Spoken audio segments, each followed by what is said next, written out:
Welcome to Solutions Studio. This is a free series on C programming language. If you like these videos, please subscribe to follow along with this series.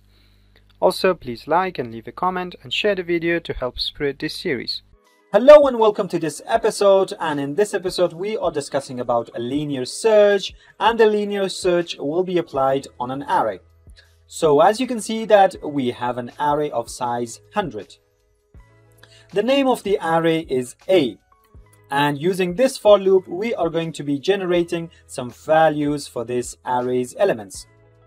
So basically for index 0 the value would be 2 times 0. For index 1 the value would be 2 times 1. The value for index 2 will be 2 times 2, and so on, and the array elements are going to be generated. Then we are going to print the array so you can see the array itself. And then we are going to print a prompt that enter integer search key. We want to have the key that we want to search in the array. We are going to store the search key into this variable, and then we have this variable which is called a subscript. The subscript is going to run the linear search on the array A with the search key as one of the parameters, and it will also pass the size of the array. And the return value of the linear search is going to be subscript of the element that was found. If the subscript is anything other than -1, then the value of the subscript has been found and we are printing it. Otherwise, if the value has been -1, that means the value has not been found. Now let's see how this linear search works. This linear search is basically very simple. It takes the array, it takes the key that it wants to search, and it takes the size of the array. Then it will go through each one of the elements of the array. It will start from 0, it will go until the end of the array, which is basically the size, and it will go one step at a time. And it will check whether each element is equal to the key or it's not. If it is equal to the key, then it returns the subscript for that key.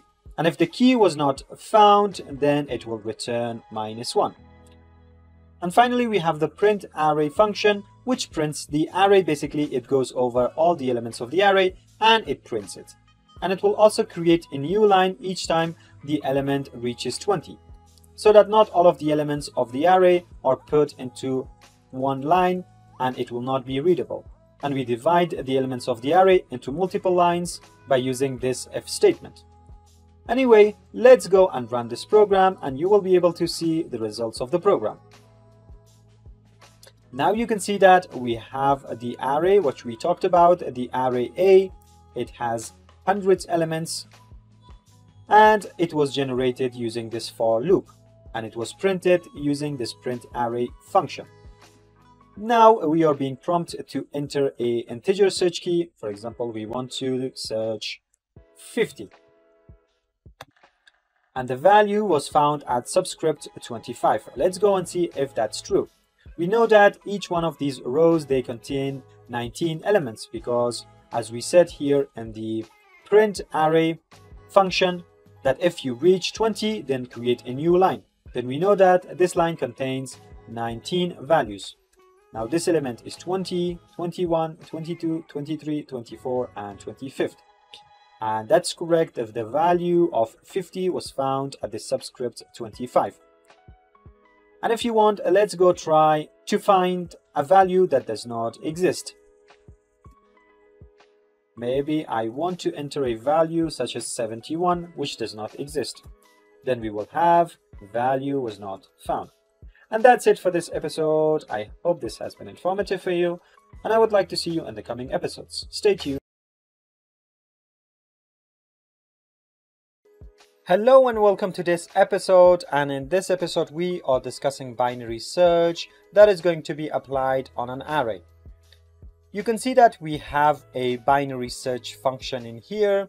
The binary search function will be provided with an array, and also it will be provided with a key that we want to search. Then we also specify the low end of the array and the high end of the array. This is basically the range that we want to search the array for. Now let's go and see how the main function works. Here in the main function we have an array. It has the size of 15, which is defined in here, and all of the elements are initialized to 0. Then we want to create data for this array. For each index of the array, we will multiply 2 to that index and store it in the index. And basically that's how we created the data. The data will look something like this. It will start from 0, 2, 4, 6, 8, 10, 12, 14 and going on like that until 28. Now in here we are prompting the user to enter a number between 0 and 28, which will act as a key to be searched for. Then we are storing that key here in the key variable. And finally we want to find the result. The result will be stored in this result integer, and this result integer will run the binary search on the array A, and it's searching for the key, and the low end of the array, which is basically the start of the array, is 0, index 0 that we are providing, and the high end that we want to search in the array is the last element of the array, which is size -1, basically the last index of the array. And basically in this example, we are searching the whole array by providing 0 and size -1. Then we see if the result was found. We are printing the subscript of that element of the array, and if it was not found, we say that it's not found. Now here we have a binary search function. Let's go and see how the binary search function works. You can see that it takes an array as an argument. It also takes a key and the low end and high end of the array, or the range that we want to search for. So as long as the low end is less than or equal to the high end, we want to find the middle of the array. So for us in this example, our low end is 0, our high end is 14, the middle ground is going to be 7. Then we are seeing that if the value of 7 matches the key. We can see that the value of 7 does not match the key. Then we are comparing whether the key is less than the middle value of the array. As you can see that it's not. In fact, it's larger than the middle element of the array. Then we need to bring some changes. Then we make our low end, or our low range of the search area of the array middle +1, which basically it starts from the element 8 until element 14. So our low end is element 8 and our high end is element 14, and the while loop will continue once again. It will try to find the middle element. It will see whether the middle element is matching, and if it's not, it will change the range once again. And as long as the low end of the array is less than or equal to the high end, we continue searching. The moment that the low end and the high end becomes the same value, then we stop the search and we are saying that the value was not found and return the value of -1. And that's how this binary search works. Now let's go and run the program, and let's provide the value of 25. You can see that the value of 25 was not found. Now let's go and provide some other value. Let's compile and run. Let's provide 12. And as you can see that 12 was found at subscript 6.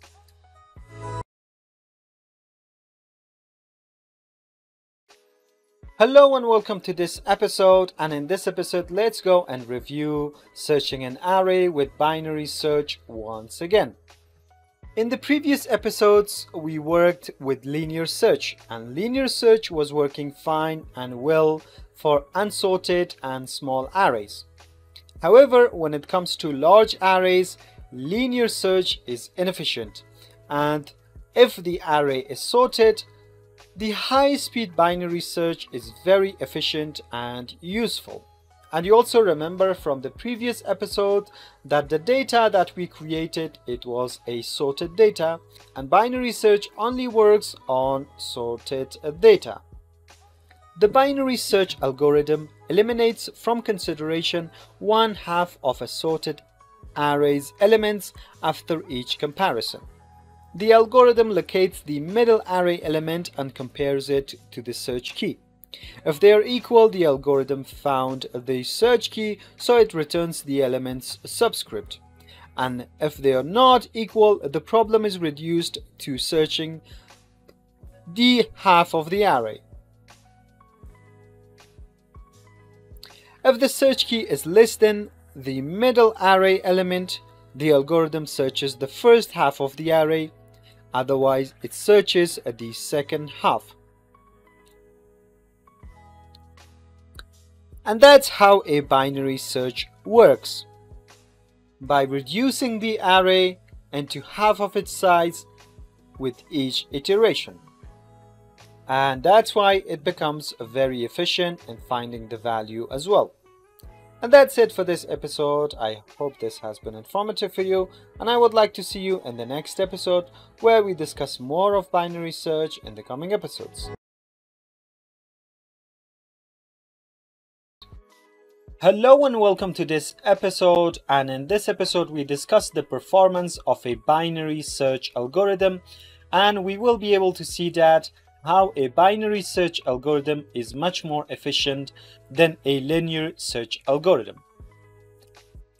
So as you know that in the previous episodes we discussed about binary search and we fully explained how binary search works.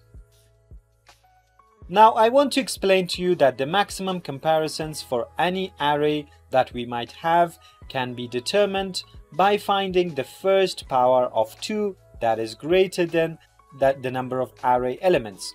So basically for any array that might have 1023 arrays, it will take 10 comparisons for binary search to be able to find the key.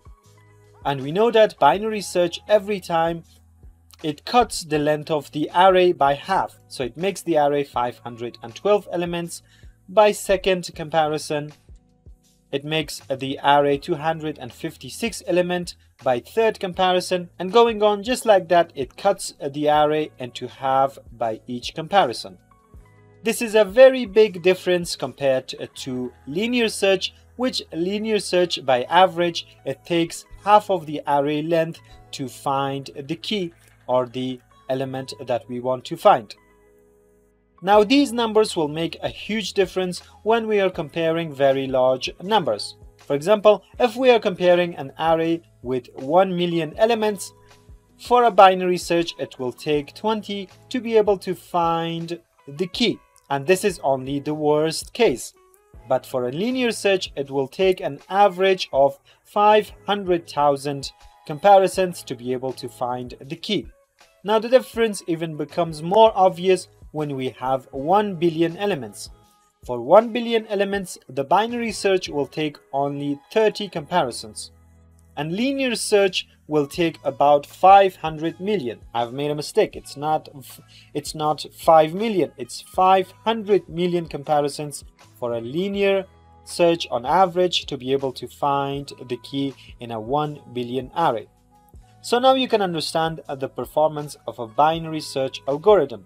And whenever possible, it's very important to use the binary search algorithm instead of the linear search. And that's it for this episode. I hope this has been informative for you, and I would like to see you in the coming episodes. Stay tuned.